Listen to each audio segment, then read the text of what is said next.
what has not happened is a dialogue. A dialogue has not evolved at Ahold level between the union and your organization, which is quite unfortunate in our view, because this conflict started last year and it's been going on for more than a year, and we still don't see a solution. So my question to you is, would you be prepared to engage in a dialogue with this union in order to solve this conflict? Mr. De Haan, I'm afraid that now you're talking about things that you know nothing about. You say, Mr. De Haan, do we actually know what we're talking about? This past year, we conducted very intense talks with the company. The material, the documents that have just been presented, well, we received that about a year ago, and we received new material, and we engaged in extensive talks with the company. So you cannot just say that we don't know what we're talking about, because we have been engaging in talks with the company for over a year.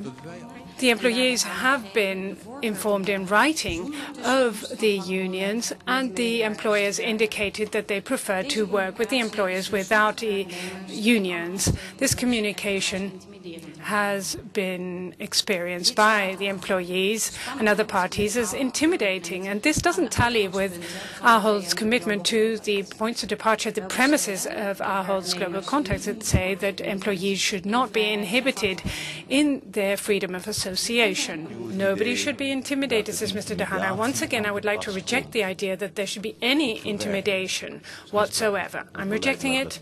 No intimidation. Our policy doesn't allow for it. Then why is Mr. Herring allowed to write these letters to us? If somebody worked for me and I found that rather than supporting the employee who was working hard, trying to serve their customers, he was being harassed and intimidated, I would put an end to it.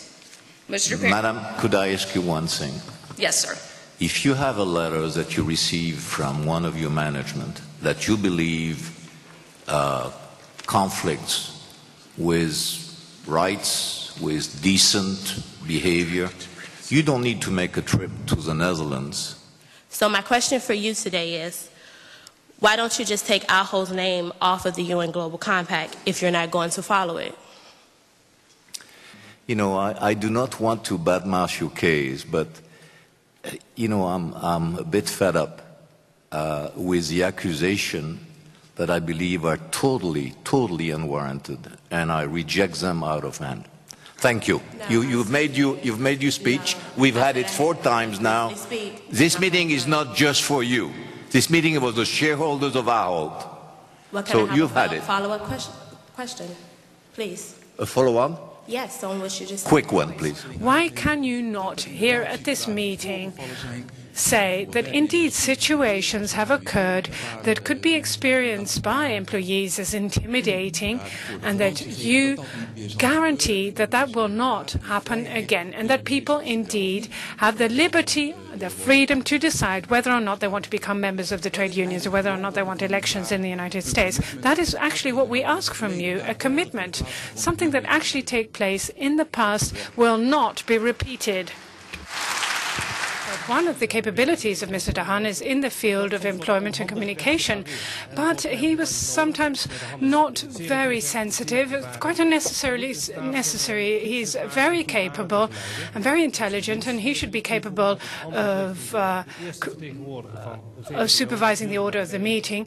And I think it was just not appropriate, and I would like to say this. And it's a point of principle for the VEB, because you have to justify your actions, and you are held accountable vis-à-vis the shareholders, and it's not the other way around, says Mr. De Haan.